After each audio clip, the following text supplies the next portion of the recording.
Pourquoi dit-on pleurer ou pleure dans les expressions françaises? Débutons avec une référence à la Bible grâce à l'expression « pleurer comme une madeleine » qui signifie pleurer abondamment sans que cela soit forcément justifié. L'histoire de Marie la Magdaléenne, alias Marie-Madeleine, cette ancienne prostituée qui a tellement pleuré à genoux aux pieds du Christ en lui confessant ses péchés qu'elle lui les a lavés, ses pieds, avant de les sécher avec ses cheveux. Jésus lui pardonna et elle devint sa plus fidèle disciple. Balzac fut l'un des premiers à utiliser cette expression et noter que « faire la Madeleine » signifie aussi affecter le repentir.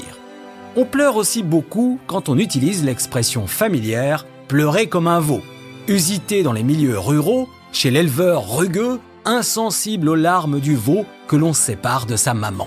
Immense tristesse aussi avec l'expression imagée « pleurer toutes les larmes de son corps » qui est utilisée depuis la fin du 19e siècle et où le corps est comparé à une citerne remplie de larmes pour symboliser la grandeur de la peine.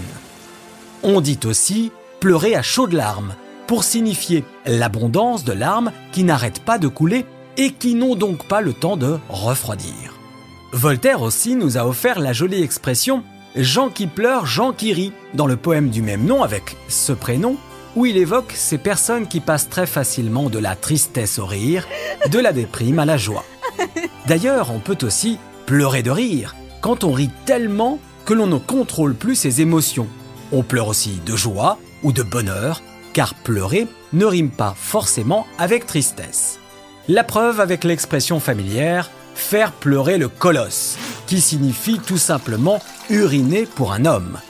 Le colosse, c'est ce géant capable d'emmagasiner plein d'émotions, comme la vessie de l'homme qui sous-entend avec cette expression qu'il possède un sexe de grande taille, le vantard. L'homme ou la femme qui peuvent être, comme le dit l'expression, bêtes à pleurer. Dans ce cas, leur niaiserie est si désespérante qu'elle en devient triste à vous faire fondre en pleurs. Bref, cessons ces pleurs incessants sans sourciller. Sur ce, à bientôt.